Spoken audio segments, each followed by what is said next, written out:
Welcome to Just Some Points, episode 14, I think we're today, and I'm super excited to have Maggie, another member of our digital team with us today, and of course, Melissa.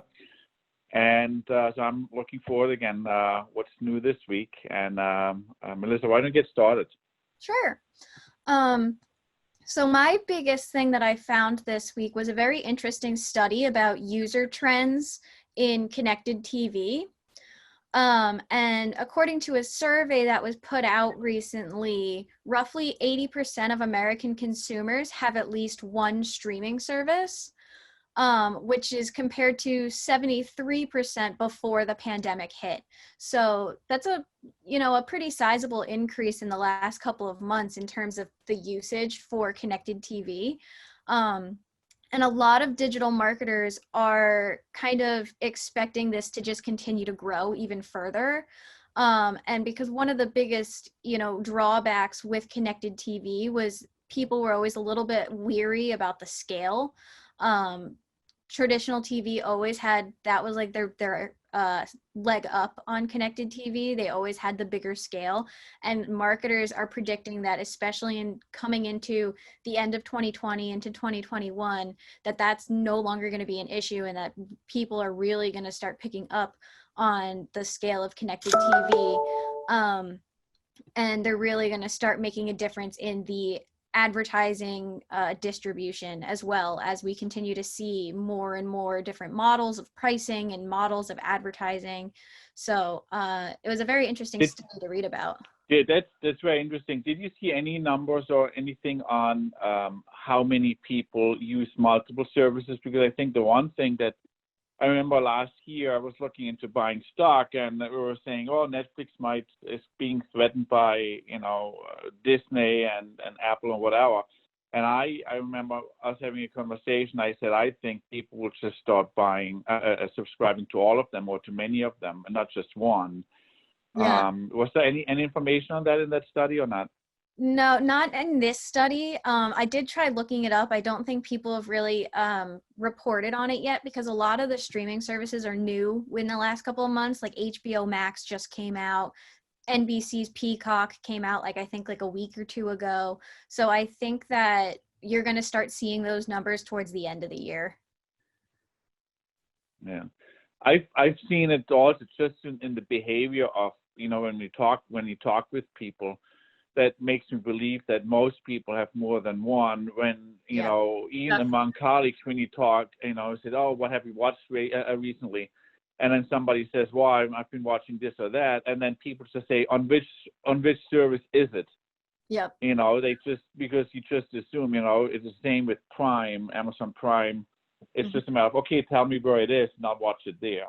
Yeah, I personally have 3, so because there's certain shows you want to watch, and it's not on Netflix, so then I have to get Hulu, or I actually just recently got CBS All Access streaming because I wanted to watch the NWSL, so I just bought that.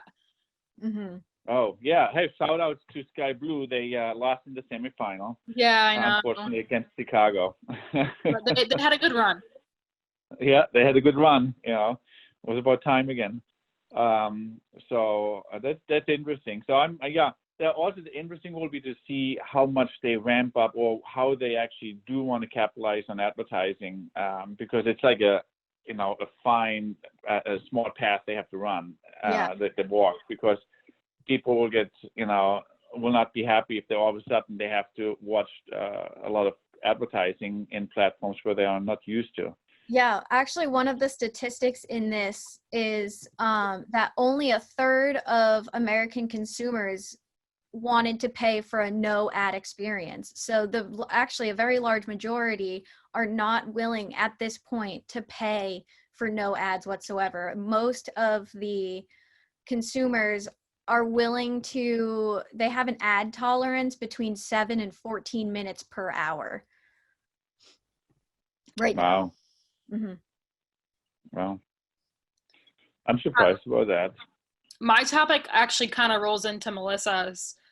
Hulu last week started testing a self-service ad platform that's geared more for small and medium-sized businesses.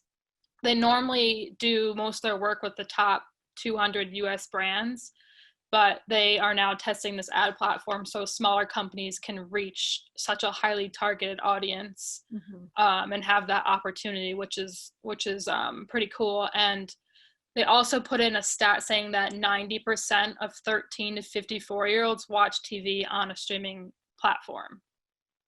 So, Really? yeah. Wow. Well, it's I have to say we used it here. I'm in the Adirondacks with, not a lot of options, and unfortunately we have bad internet, so we had to stop using Hulu. But I loved it because it really allowed you the best of both worlds of having live TV accessible through the same channel as where you can do streaming. Right. And it was actually also on top of it, rather inexpensive compared to regular TV. So they said you can run ad campaigns for as little as $500. Wow. Well, there's something definitely, very interesting for some of our clients. They're more, some of them are more on the smaller side. And I assume you can localize it probably pretty well. Yeah. Yeah. Wow. Cool. Yeah. There's really a lot of movement, and everything is focused on video. It looks like today we are all about video, because my topic today is about TikTok and the U.S. threatening to ban TikTok. Yes. And which would certainly be a big impact on the social media landscape in the U.S. And so I've been looking into that actually for quite a while. And I think a lot of business people have not taken it serious enough. And they certainly built a really nice niche. And if you look at how their competitors grew up, Facebook started first with a text-based social network, Instagram with photos and images, and then YouTube with long-term of videos. But when it comes to short videos, 30 to 60 second videos, TikTok it is. And they've done tests. If you put a short video on Instagram, YouTube, and TikTok, TikTok outperforms the others by far, and it's partially because they put a lot of money and thinking and development in their personalization algorithm, and which is part reason why actually your posts of videos on TikTok actually do much better. But if you really want to know how big it is and if it should be taken serious, you should look at what some of the big guys are doing. Netflix, for example, listed TikTok for the first time as a competitor, which is really amazing, or it's really incredible that they look at. But it makes sense.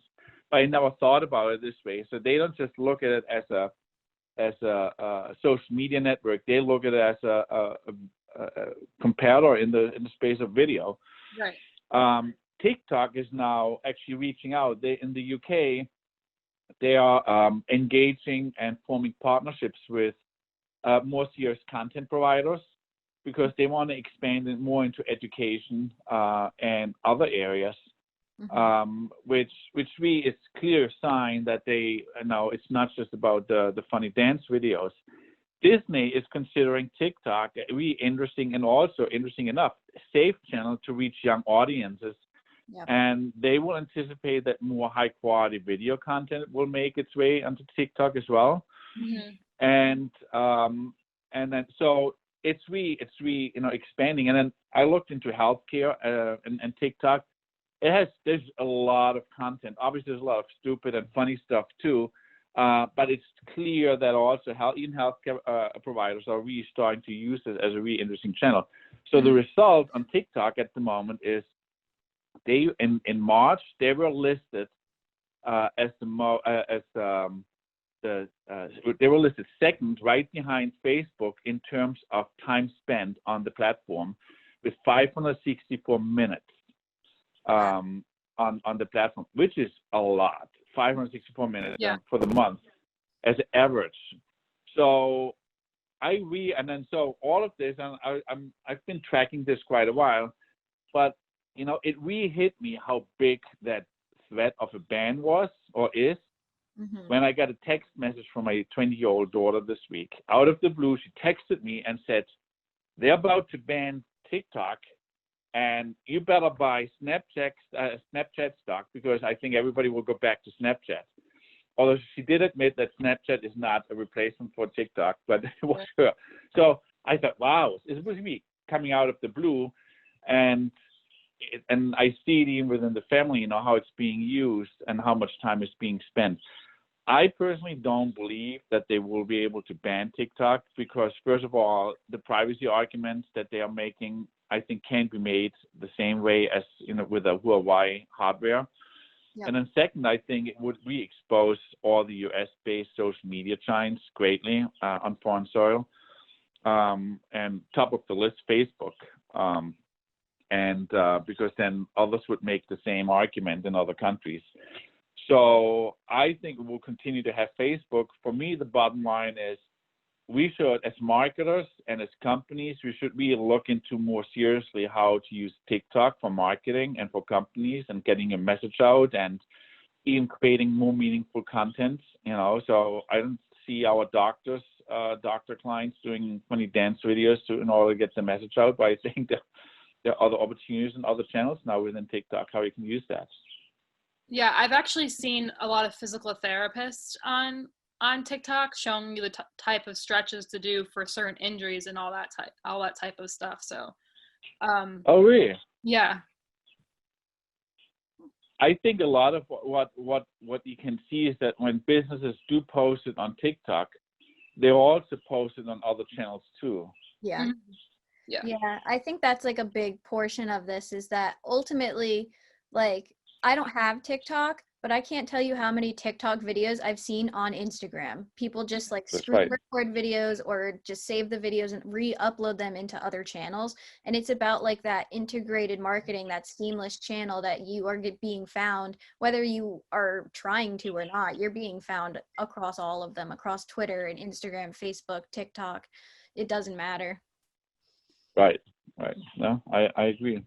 Well, all interesting. That's great, and all fit in the space of video without actually us discussing it before, which is great.